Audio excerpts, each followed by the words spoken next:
जरा सोचो, बहुत समय पहले की बात है। 13वीं सदी में हिंदुस्तान अलग अलग राज्यों और संस्कृतियों वाला देश था।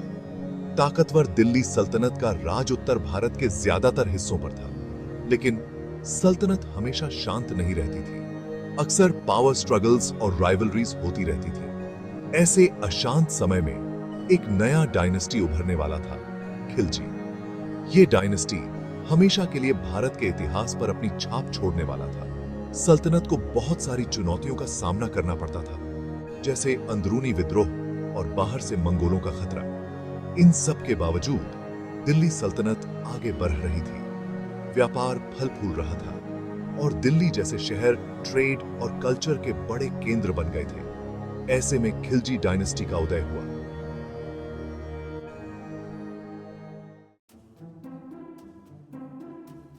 खिलजी डायनेस्टी का संस्थापक जलालुद्दीन खिलजी था।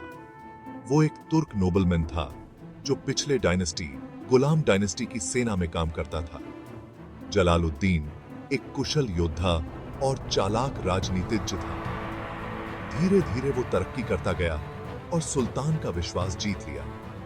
1290 में उसने सत्ता पर कब्जा कर लिया और खिलजी डायनेस्टी की स्थापना की। जलालुद्दीन एक बुद्धिमान और दयालु शासक था। वो ताकत के बल पर नहीं, बल्कि कूटनीति से अपनी पावर को मजबूत करने में विश्वास रखता था। उसने अपने कई प्रतिद्वंदियों से समझौता कर लिया। साथ ही उसने लोगों का समर्थन हासिल करने की कोशिश की।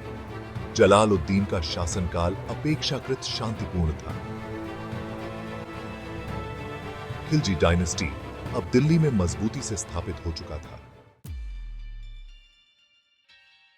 जलालुद्दीन का शासनकाल बिना चुनौतियों के नहीं था।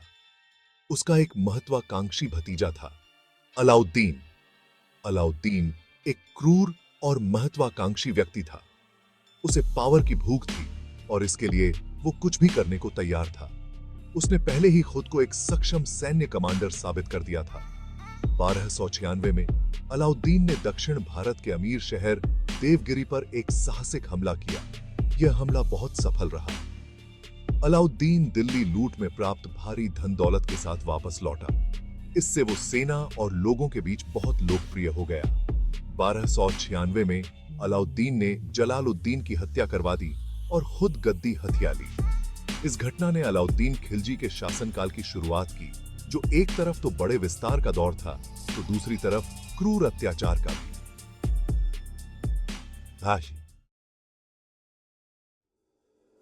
अलाउद्दीन खिलजी एक क्रूर और महत्वाकांक्षी शासक था। वो दिल्ली सल्तनत की सीमाओं का विस्तार करके एक विशाल साम्राज्य स्थापित करने के लिए दृढ़ संकल्पित था। इन लक्ष्यों को प्राप्त करने के लिए अलाउद्दीन ने कई सैन्य अभियान चलाए और कई कठोर नीतियां लागू की। अलाउद्दीन के पहले निशाने पश्चिमी भारत के गुजरात और रणथंभौर के राज्य थे। ये राज्य अमीर और रणनीतिक रूप से महत्वपूर्ण थे। अलाउद्दीन ने दोनों को तेज और क्रूर अभियानों में जीत लिया। उसने अपने दुश्मनों पर कोई दया नहीं दिखाई। उसने नरसंहार का आदेश दिया, मंदिरों को नष्ट करवा दिया और उनके खजानों को लूट लिया। उसने देवगिरी के यादव साम्राज्य और वारंगल के काकतीय साम्राज्य पर विजय प्राप्त की। जीत ने उसे दक्षिण भारत के एक बड़े हिस्से पर नियंत्रण दिलाया। अलाउद्दीन के सैन्य अभियान क्रूर और विनाशकारी थे। उसके शासनकाल के अंत तक दिल्ली सल्तनत अपने सबसे बड़े क्षेत्र तक फैल चुकी थी।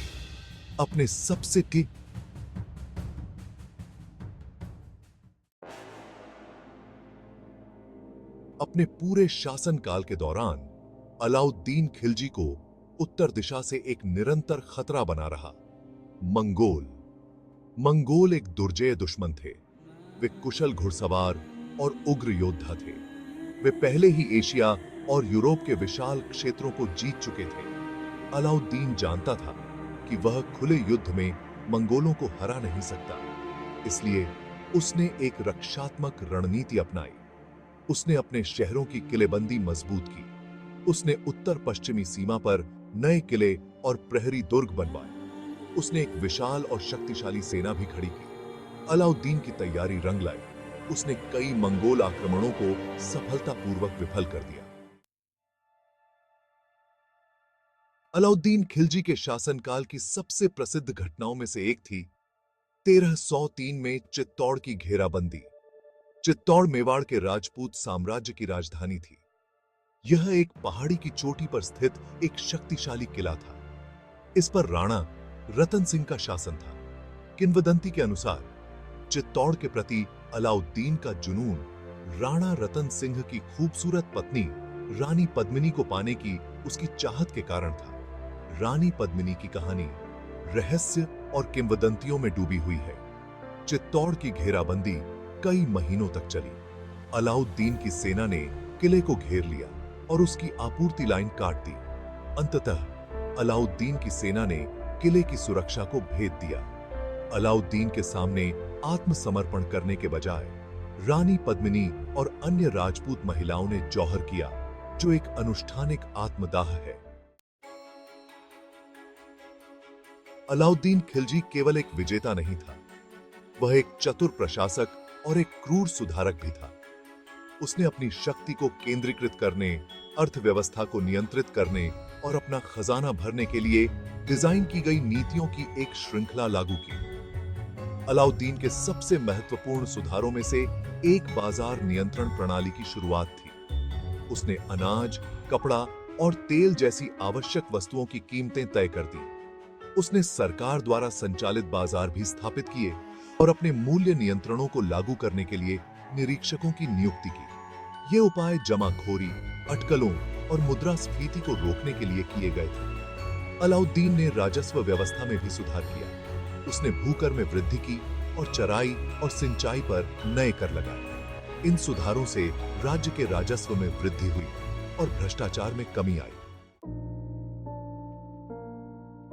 अलाउद्दीन खिलजी का शासनकाल महान उपलब्धियों और महान क्रूरता दोनों से चिह्नित था। वह एक शानदार सैन्य रणनीतिकार, एक क्रूर अत्याचारी और एक सक्षम प्रशासक था। हालांकि उसके अंतिम वर्षों में उसका व्यामोह और नियंत्रण का जुनून और बढ़ गया। वह अपने सबसे करीबी सलाहकारों पर भी अविश्वास करने लगा और अलग थलग पड़ गया। अलाउद्दीन की नीतियां भले ही अल्पावधि में प्रभावी थीं, लेकिन लंबे समय में अर्थव्यवस्था और समाज पर उनका नकारात्मक प्रभाव पड़ा। उसके मूल्य नियंत्रण से कमी और कालाबाजारी हुई।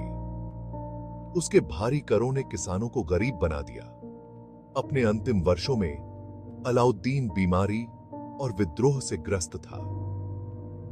1316 में 54 वर्ष की आयु में उसकी मृत्यु हो गई। अलाउद्दीन खिलजी की मृत्यु के बाद खिलजी वंश अस्थिरता और पतन के दौर में प्रवेश कर गया। अलाउद्दीन के बाद उसका बेटा कुतुबुद्दीन मुबारक शाह शासक बना। मुबारक शाह एक कमजोर और अयोग्य शासक था। उसे शासन करने से ज्यादा मौज मस्ती में दिलचस्पी थी।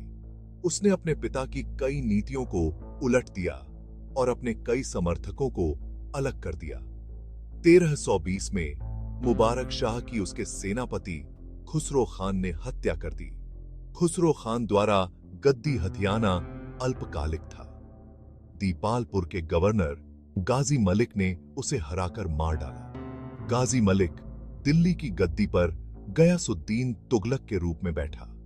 उसने एक नए वंश तुगलक वंश की स्थापना की। खिलजी वंश का पतन भारतीय इतिहास में एक युग के अंत का प्रतीक था। खिलजी वंश ने 1290 से 1320 तक एक छोटी लेकिन घटनापूर्ण अवधि के लिए दिल्ली सल्तनत पर शासन किया। उनका शासन महान उपलब्धियों और महान क्रूरता दोनों से चिह्नित था। विशेष रूप से अलाउद्दीन खिलजी एक जटिल और विरोधाभासी व्यक्तित्व था। वह एक शानदार सैन्य कमांडर, एक क्रूर अत्याचारी और एक सक्षम प्रशासक था। खिलजी एक मिश्रित विरासत छोड़ गए। उन्होंने दिल्ली सल्तनत की सीमाओं का सबसे बड़े स्तर तक विस्तार किया। उन्होंने मंगोल आक्रमणों को विफल कर दिया और भारत की उत्तर पश्चिमी सीमा को सुरक्षित किया। उन्होंने कई प्रशासनिक और आर्थिक सुधार लागू किए, जो अक्सर कठोर होते हुए भी सत्ता को केंद्रीकृत करने और राज्य के राजस्व को बढ़ाने में प्रभावी थे।